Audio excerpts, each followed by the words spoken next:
This is the How to Stop Dieting podcast, where you can find all the info you need to stop yo-yo dieting. So today we're going to talk about how to optimize cardio for fat loss. This is a topic that I kind of see a lot of confusion around. Because we're human beings, we're impatient, we want results straight away.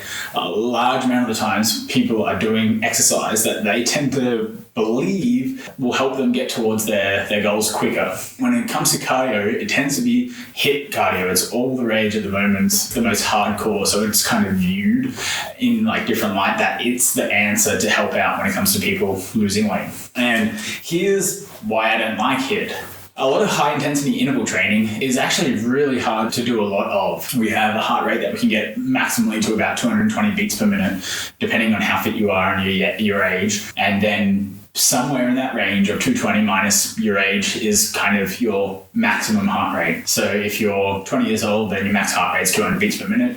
If you're 70, then obviously that's going to be 150 beats per minute, and it will be somewhere in between there for the rest of us. Now, there's obviously some flexibility in that. When you are fit, you will have a high resting higher, an ability to get to a higher max heart rate, but it takes time to build that up, and it's really hard work. For a lot of people, it's probably the opposite of what we want to be doing when we're trying to lose weight. Now, performance and fat loss are not the same thing. Most people think that athletes and stuff like that tend to be leaner or have lower body fat percentages, or at least are more fit. They can use that assumption to, that the next step would be to do the same stuff that they do. It's not really the case when it comes down to it. High intensity interval training is this idea of doing a high intensity of cardio for a particular amount of time.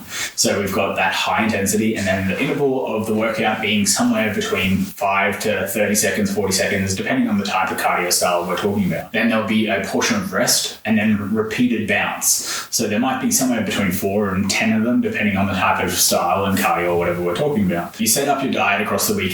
We diet across 7 days, so that's kind of normal, right? And that means we have to have some form of exercise, some form of activity across the week to increase our metabolism so that we burn more.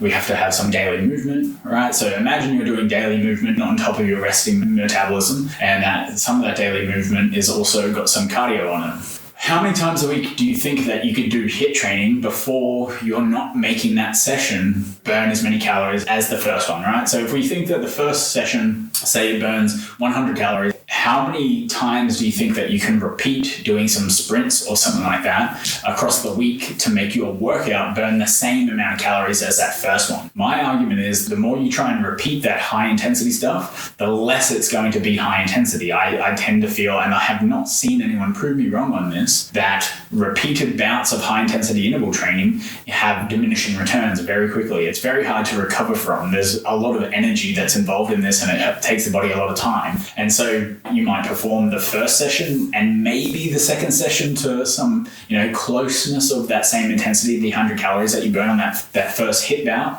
The third day, the fourth day, the fifth day, you're not going to get anywhere close to that. Think about this. You're doing sprints for 5 to 30 seconds, 30-second sprints. Think about how fast people run 100 meters in. 30 seconds of sprints is a long time. 5 to second sprints, you may be getting 30, 40 meters. 30 seconds of sprints, 40 seconds of sprints. We're starting to talk about hundreds of meters here, potentially, 100 to 200 meters, easily, maybe a little bit more depending on how fit you are. So think about that. Sprinting for that long, 30 seconds, it's a long time to be sprinting from. Then to do repeat bouts of that. We were talking before of it being somewhere in the realm of 4 to, say, 10 rounds. Think about doing 4 sprints. It makes me want to throw up just thinking about doing 4 sprints. Then let alone doing that every day. 3 sessions, 4 sessions, 5 sessions a week. So you can see why HIIT type of training, in my eyes, is probably less beneficial to be continually used as some form of cardio when it comes to weight loss, right? That's the more extreme end, and that's the end that I tend to see a lot of people trying to include, is that they want to include some type of HIIT workout that's going on there. As they do more HIIT workout, their actual workouts become less and less like HIIT. They just become general circuit training because they actually can't even get the high intensity, they can't get their heart rate up that high just because there's no fuel there, there's no training capacity for it, that they haven't developed into that body to be able to repeat this. And so the benefits that we see from HIIT that happen when people get that high heart rate from the short period of time. When you repeat this like that and you do more than the body can handle across that time,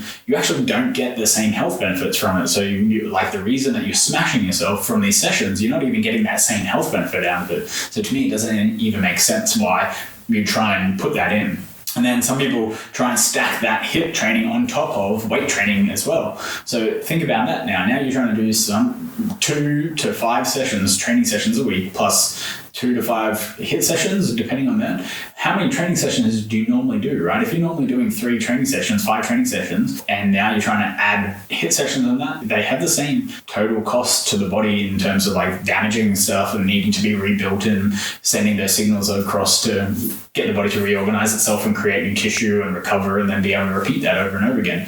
They're going to have a stress to the body. So how much stress do you think you can add? Like when you were doing 3 to 5 training sessions, did you ever get to the thought, like point where you're like, you know what, 5 training sessions isn't enough. I'm going to do 6 training sessions, 7, 8, 9, 10 training sessions in 1 week. Most people don't. Most people don't even get close to doing 10 training sessions a week. Doing 2 days, is pretty advanced for a lot of people. So if we're thinking about this, and HIIT training has that same aspect of recovery that the body's needing, and weight training is as well. When you got to that point of 5 training sessions, if you thought that doing 6 training sessions or 7 training sessions or 8 weight training sessions or 9 weight training sessions was not a smart idea or impractical to do, why would doing some HIIT cardio and stuff like that on top of it be more practical? Like what thought process could potentially be behind this to incorporate it? Now maybe if you were eating for performance and you were eating like an athlete and matching the amount of things that you're breaking down in terms of the food and you're trying to get your body to develop in a certain way, for sure, that's the case. But if we're talking about fat loss here,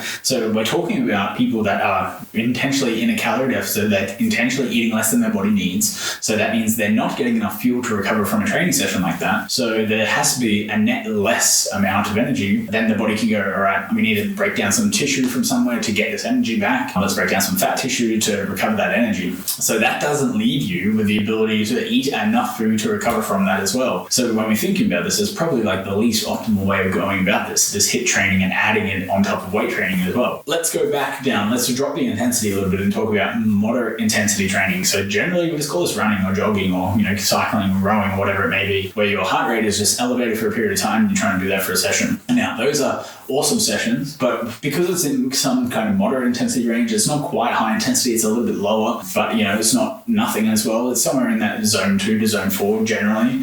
Heart rate range somewhere between 110 to 120 beats per minute and 160 beats per minute, say maybe even 170, depending on how young you are and how metabolically flexible your heart is. If you're able to perform the moderate intensity quite high, even up to the top end of that threshold, your body's going to use an amount of fuel closer to 100% of carbohydrates. Now, it's never going to be a pure 100% worth of carbohydrates. There's always a mix of fuels that the body's going through and using, but the higher the heart rate gets, the more carbohydrates we're using to do that type of training. So that's high intensity interval training. Nearly all of it is carbohydrates. There's a bits of fats and bits of protein and a bit of other stuff. Really, we can just think about it as being as much carbohydrates as that type of training session. And then if we go moderate, we're in the realm where we're using not as much fat, a bit more carbohydrates, and it's kind of tiered a little bit towards carbohydrates more than fat. So the heart rate is at an amount where they're using carbohydrates, but not quite as much as high intensity stuff, but they're still breaking down some fats when it comes to this. So this tends to be like a good crossover point, right? If we're thinking about it in this realm.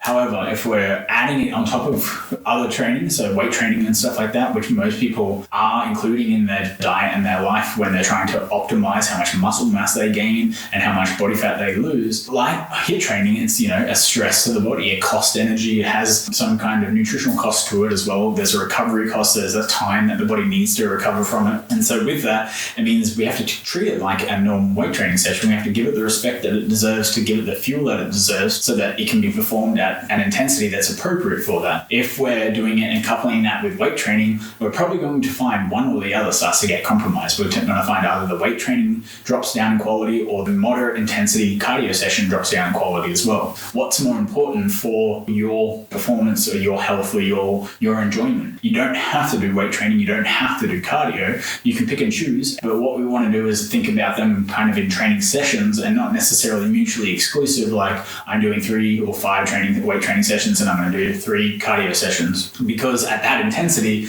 your body only sees 8 training sessions. It doesn't care if it's cardio, if it's weight training, or whatever the case is. It just sees that it's getting abused 8 times across the week and that it needs more food, or it needs more rest time, it needs more recovery time. So that's moderate intensity stuff. Gives some awesome performance benefits. It helps out awesome with, generating pulmonary improvements, so the lung improvements, our heart health improvements. It does great stuff for that.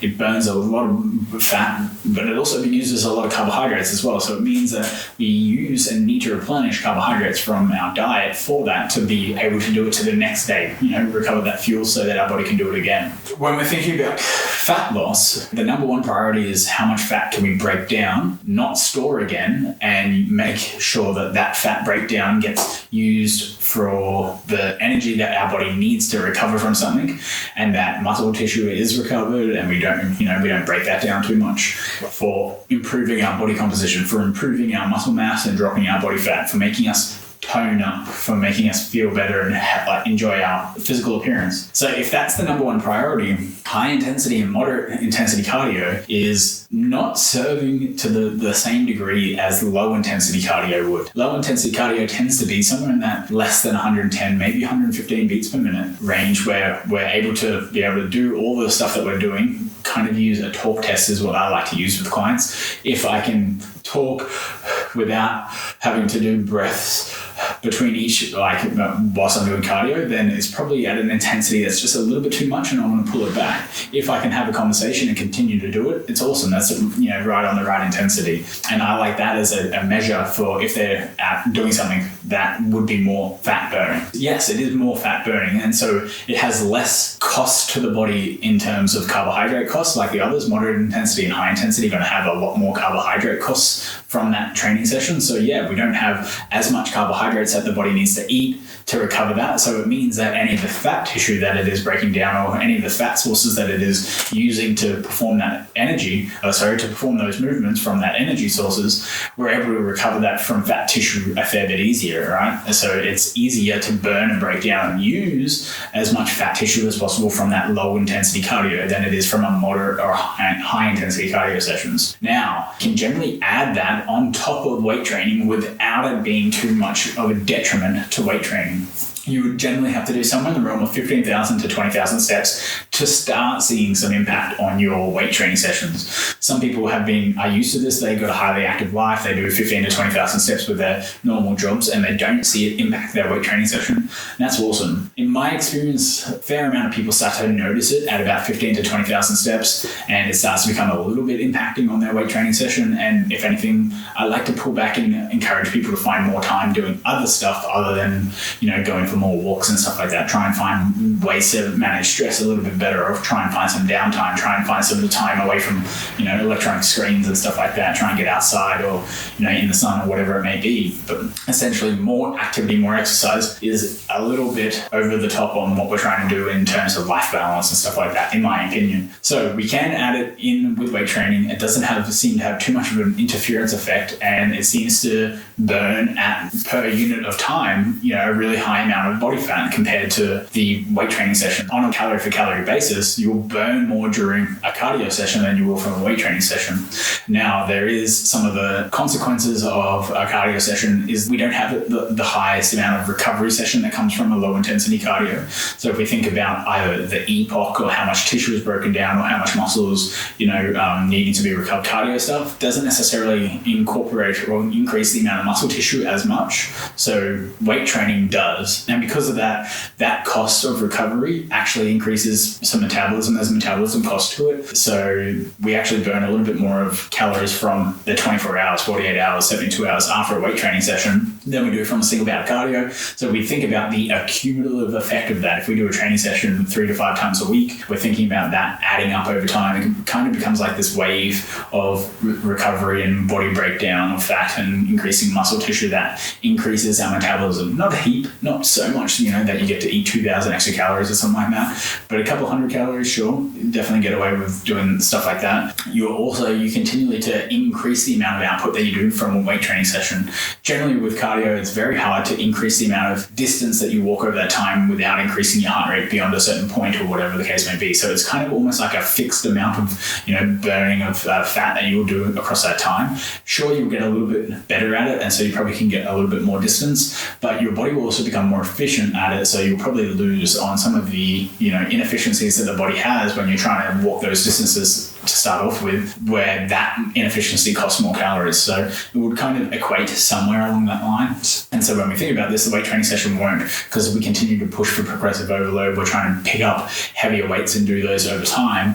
And what that does is that increases the calorie burn from that training session. That also increases the muscle mass that we are accruing, that increases the body fat that we're dropping. So weight training tends to be an awesome idea for helping us drop body fat. However, to optimize for cardio, I tend to believe low intensity cardio like walking or formal walking of either doing a 30-minute or a 60-minute set time walk on a treadmill or outside, or incidental steps, the steps that you just accrue across the day, somewhere in the realm of 10,000, maybe 12,000.